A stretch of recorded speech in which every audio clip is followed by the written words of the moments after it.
Welcome to Miss Scarlett. Subscribe and don't miss out on Patreon. Have fun! The box of forgotten dreams was left untouched for years, a silent witness to a chapter of life now confined to history. This relic, battered and worn down by the move, held the fragments of a marriage that had swiftly ended after 12 years. Corey, with his blonde hair falling over his eyes, glared at this box while sharing a new apartment with his mother, Patricia, a far cry from the comfortable life he had envisioned for himself at 32. Amidst Patricia arranging the kitchen, she noticed her son, who was too busy thinking about the divorce that had caught him by surprise only a few weeks ago. "I can do it," Corey assured his mom when she suggested they unpack the box together. The box bore the weight of memories, a tattered vessel in this new beginning. The coincidence felt almost cosmic, some cruel joke the universe had played on their family. Patricia wiped her hands on her jeans. "How about we take a break? This unpacking is endless." The apartment was modest but comfortable, a 2-bedroom in a converted textile factory with exposed brick walls and tall windows that let in streams of afternoon light. They had chosen Seattle for its distance from their small Pennsylvania hometown, a place where memories lurked around every corner. That evening, after a dinner of takeout Chinese food eaten directly from the containers, Patricia disappeared into her bedroom and returned with another box. This one painted deep purple with gold accents.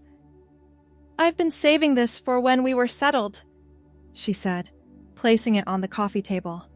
"It's my collection, the pieces I couldn't bear to part with during the move." Corey recognized the box. Throughout his childhood, it had occupied a sacred space in his parents' closet. Inside were his mother's most treasured clothing items, vintage pieces she'd collected over decades. Patricia lifted the lid and pulled out a cream-colored silk blouse, its fabric catching the light. "This was my mother's. She wore it the night she met my father." Her fingers traced the delicate pearl buttons. "I've missed these things. Having them packed away felt like losing part of myself." "Dad never understood why you kept all this," Corey said, reaching out to touch the silk. "Your father understood very little about me in the end." Patricia's smile was sad, but without bitterness. "Would you like to see the rest?" What began as a simple unpacking session transformed into an impromptu fashion show. Patricia pulled item after item from the box: a 1950s cocktail dress with a full skirt, a beaded cardigan from the 1940s, a pair of elbow-length gloves in butter-soft leather. "You should try some on," she suggested suddenly, holding up an emerald green evening gown against herself. "This would suit your coloring." Corey laughed, but something in the idea tugged at him. "I'm not exactly built for evening wear, Mom." "Nonsense. Clothes are just fabric shaped to fit bodies. Any body." She extended the dress toward him. "No one here knows us yet. We can be whoever we want to be." Perhaps it was the sentiment, the freedom of reinvention, or simply the hypnotic shimmer of the silk, but Corey found himself taking the dress. In the bathroom, he slipped out of his gray sweater and jeans, carefully stepping into the emerald gown. The fabric whispered against his skin as he pulled it up, adjusting it across his shoulders. The mirror reflected a transformation that struck him silent. The dress draped perfectly, accentuating features he'd never considered: the elegant line of his neck, the graceful slope of his shoulders. His blonde hair, grown longer since the divorce, framed his face softly. When he emerged from the bathroom, his mother's expression shifted from surprise to something deeper: recognition. "Turn around," she instructed gently. Corey did, feeling the fabric swirl around his ankles. The movement felt natural, as if his body had been waiting for this moment. "You move beautifully in that," Patricia said. "Like you've worn dresses your whole life." "It feels..." Corey paused, searching for words that wouldn't come. "Different." "Different good?" He nodded, unable to articulate the relief that flooded through him, like finding the answer to a question he'd never known to ask. That night became the first of many similar evenings. As they settled into their new lives, unpacking boxes and finding routines, they established a ritual.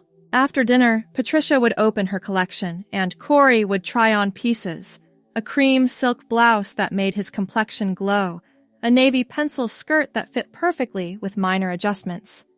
One evening, about a month after they'd moved in, Patricia returned from shopping with a small bag. "I saw this and thought of you," she said, handing it to Corey. Inside was a pale pink cardigan, size medium, with delicate pearl buttons similar to her vintage blouse. "It's women's," Corey said unnecessarily, rubbing the soft fabric between his fingers. "It's yours, if you want it." Patricia's voice was casual, but her eyes watched him carefully. "I noticed how comfortable you seemed in my clothes. I thought perhaps you might like some things that are truly yours."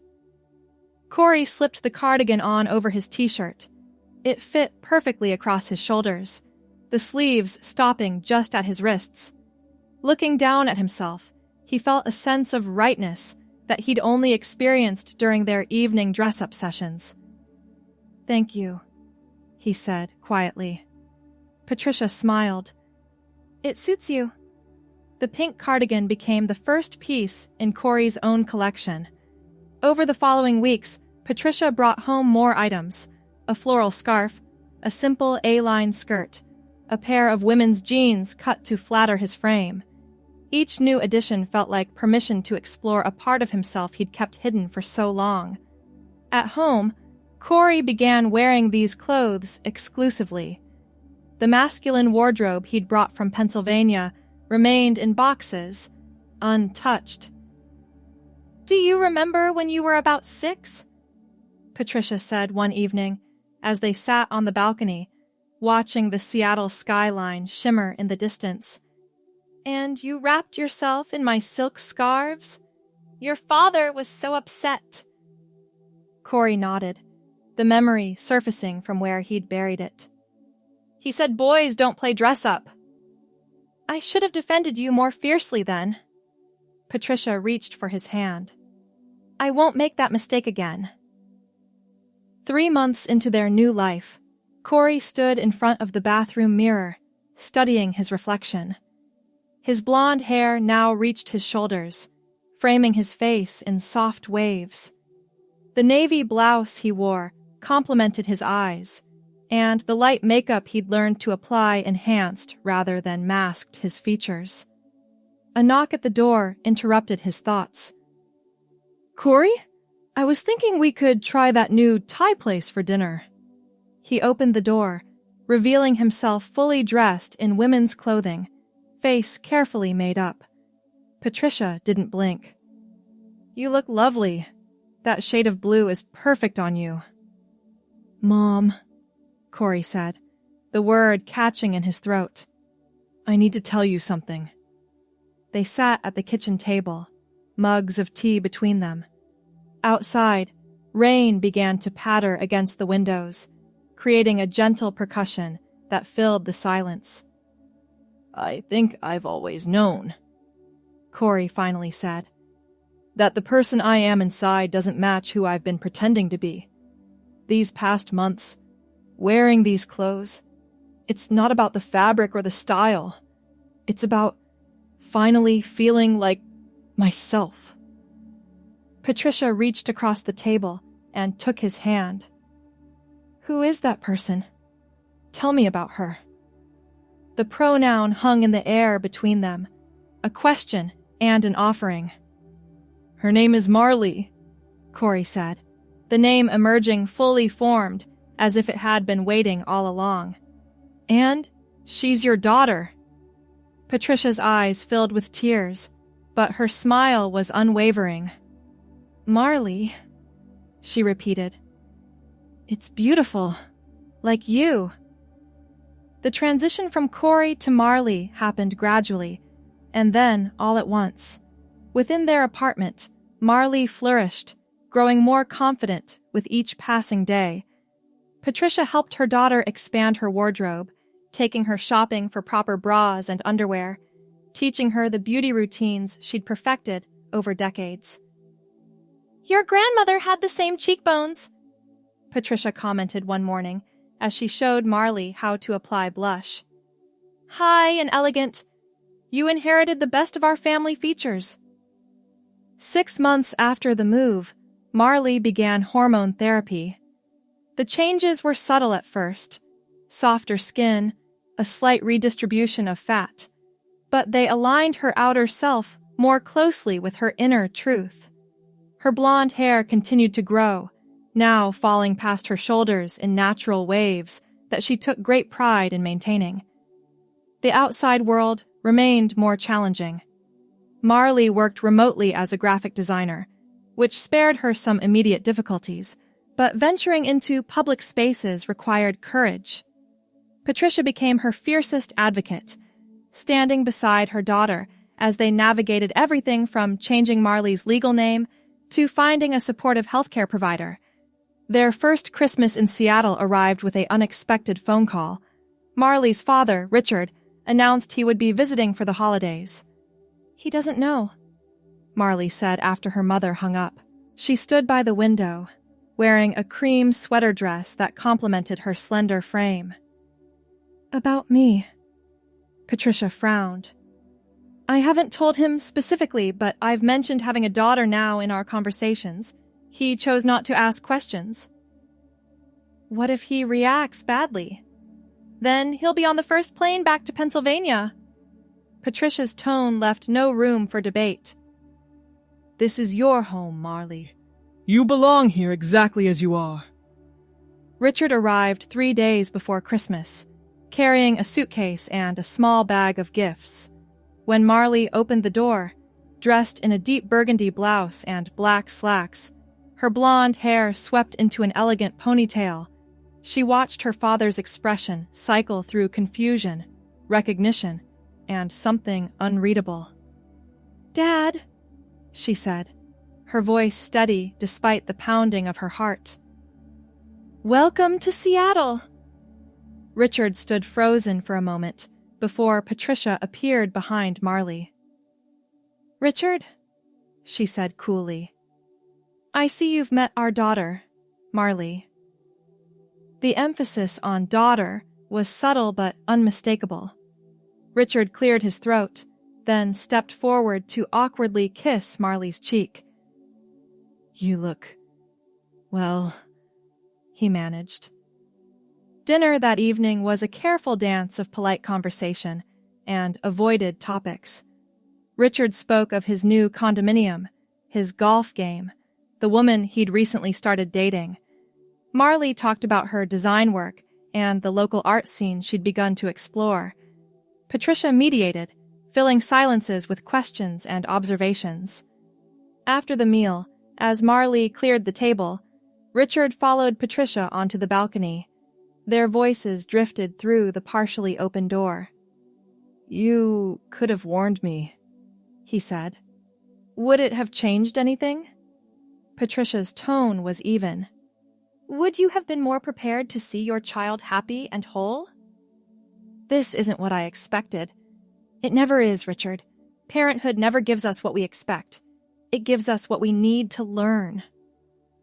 Later, as Marley prepared for bed, a knock came at her bedroom door. Richard stood there, awkward in his posture but determined in his expression. May I come in? Marley nodded, sitting on the edge of her bed. She wore silk pajamas in a soft blue shade, her face freshly washed of makeup. Richard took a seat in the chair by her dresser, his eyes taking in the room, the framed artwork, the collection of perfume bottles, the row of earrings arranged on a small stand. "Your mother says you're on hormones now," he said finally. "Yes, for about 6 months." "And this is—" He gestured vaguely at her, at the room. "Permanent?" Marley met his gaze directly. "This is who I am, Dad. Who I've always been, even when I didn't have the words for it." Richard nodded slowly. "When you were young, maybe 4 or 5, you asked for a princess dress for Christmas. I said no. Your mother bought you a small tiara instead, said it was a compromise." He smiled faintly at the memory. "You wore it everywhere for months." "I remember," Marley said softly. "It had purple stones. I thought I was protecting you, teaching you how to be—" He trailed off. "A man?" "Strong," he corrected. "I wanted you to be strong enough for the world." Marley looked down at her hands, noticing how different they looked now. Nails shaped and clear polished, skin softer from the hormones and careful moisturizing. "I am strong, Dad. Living as myself takes more courage than pretending ever did." Richard was silent for a long moment. Then he reached into his pocket and pulled out a small box wrapped in silver paper. "This was meant for Christmas, but perhaps now is better." Marley unwrapped it carefully. Inside lay a delicate silver bracelet with a single charm, a tiny tiara set with purple stones. "Your mother helped me find it," Richard admitted. "Said it might remind you of something important." Marley slipped the bracelet onto her wrist, the metal cool against her skin. "Thank you." Richard stood, hesitating before leaning down to kiss the top of her head. "Good night, Marley." The visit lasted 5 days. Richard never achieved complete comfort, but he made visible efforts, correcting himself when he used the wrong name, asking questions about Marley's experiences, listening without judgment to her answers. On his final evening, as they shared a bottle of wine after dinner, he turned to Patricia. "You knew, didn't you? Before the divorce, before all of this." Patricia considered the question. "I knew our child wasn't happy, that there was something unresolved." She glanced at Marley with a smile. The details revealed themselves in time. "I wouldn't have handled it the way you did," Richard admitted. "That's why she came with me," Patricia replied simply. 2 years passed. Seattle became truly home. Marley established her own graphic design business, specializing in branding for small companies. She made friends, dated occasionally, built a life that felt authentically hers. Her relationship with her father evolved through regular phone calls and occasional visits. Richard never became entirely comfortable with her transition, but he found ways to show his acceptance, sending her articles about successful transgender businesswomen, remembering her birthday with gifts that acknowledged her true self. On the 2nd anniversary of their move to Seattle, Patricia and Marley returned to the Thai restaurant they'd intended to visit the night Marley first spoke her truth. 2 years, Patricia said, raising her glass. To new beginnings. And to you, Marley added. Her blonde hair, now long enough to reach the middle of her back, was styled in loose waves. She wore a sage green dress that matched her eyes. For creating a space where I could find myself. Patricia shook her head. You would have found your way eventually. I just had the privilege of witnessing it. After dinner, they walked along the waterfront, watching ferries cross the Sound against the backdrop of a spectacular sunset. The April evening was unusually warm, allowing them to linger outdoors. Do you ever regret it? Marley asked suddenly. The divorce, moving here, starting over. Patricia considered the question. I regret the years I spent trying to be someone I wasn't. Just like you. She linked her arm through her daughter's. But this life we've built? Not for a moment. When they returned home, Marley found herself drawn to the purple box that still contained her mother's vintage collection. She lifted the lid, smiling at the emerald dress folded carefully on top. Would you like to try it on again? Patricia asked, appearing in the doorway. For old time's sake? Marley lifted the gown, remembering that first night when everything had changed. I think it might be too small for me now, she said, noting how her body had softened and curved with hormone therapy. Let's see, Patricia encouraged. In her bedroom, Marley slipped into the emerald silk. The dress fit differently now, hugging her developed bust, flowing over the gentler curve of her hips, but it still transformed her, still captured the light in a way that made her skin glow. Standing before the full-length mirror, Marley barely recognized the person who had first worn this dress 2 years ago. A person caught between identities, trapped in a body that felt foreign. Now, her reflection showed a woman comfortable in her skin, eyes bright with self-knowledge. Perfect, Patricia said from the doorway. Just as I knew it would be. The following morning, as spring sunshine filtered through the apartment windows, Marley received an email from a potential client, a major clothing retailer looking to rebrand their image. They want me to lead their campaign, she told her mother over breakfast. It would be my biggest contract yet. Patricia squeezed her hand. I'm not surprised. Your work is exceptional. They specifically mentioned wanting a diverse perspective, Marley added, her voice quieter. They know about me, about my journey. They see it as an asset. Because it is. Patricia poured more coffee into both their mugs. Your experience gives you insight others don't have. You understand transformation better than most. The meeting with the retailer was scheduled for the following week. Marley spent days preparing her portfolio, selecting pieces that showcased her ability to create inclusive, forward-thinking designs.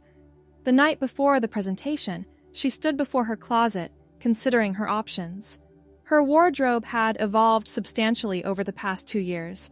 Professional pieces in quality fabrics, carefully chosen to flatter her figure while projecting confidence. She selected a tailored navy dress with subtle detailing at the waist, paired with cream-colored heels that echoed her mother's vintage blouse. Her blonde hair would be styled simply, falling in soft waves around her shoulders. As she laid out her clothes, Patricia knocked gently on her open door. All ready for tomorrow? Marley nodded. I think so.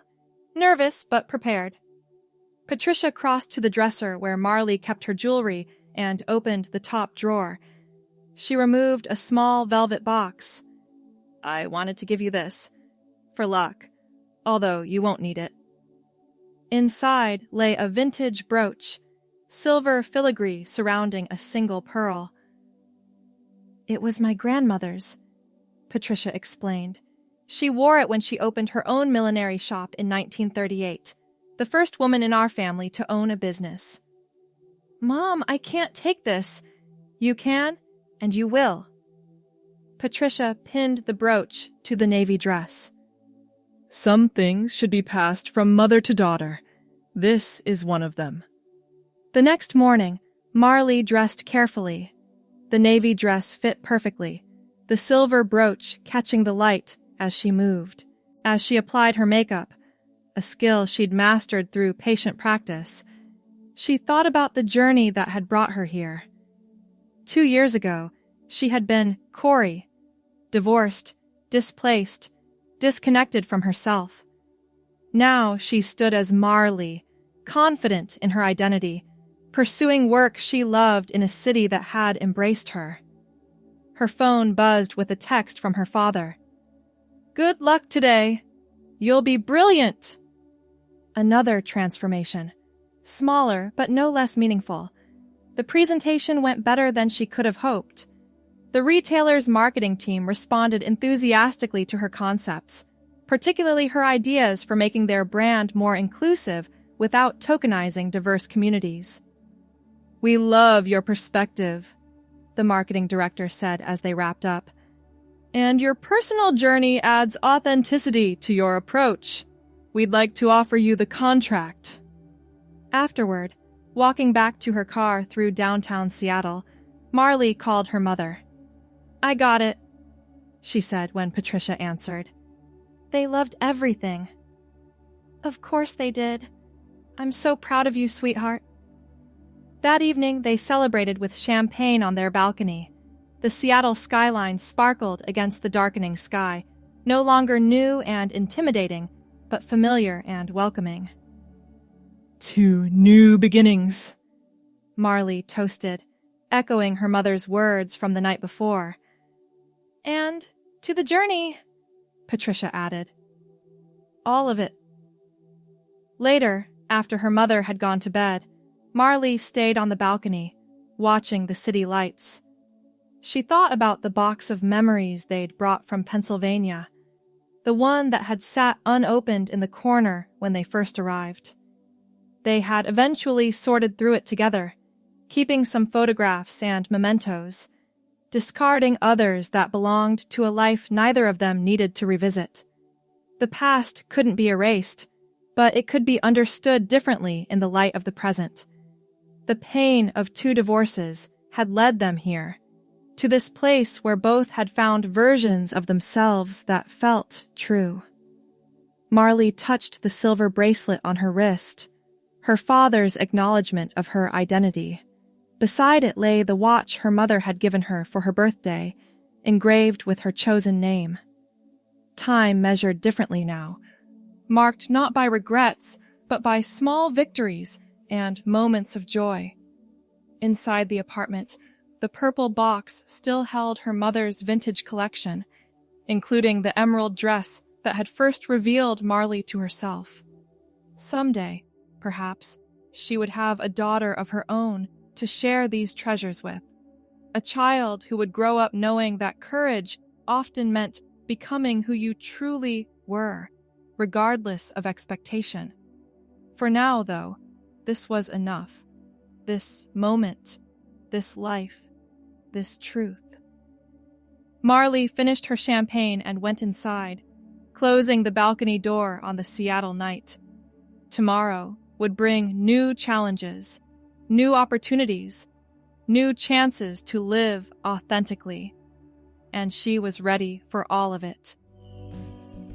Thanks for watching, my girlies! Be sure to check out Patreon for more!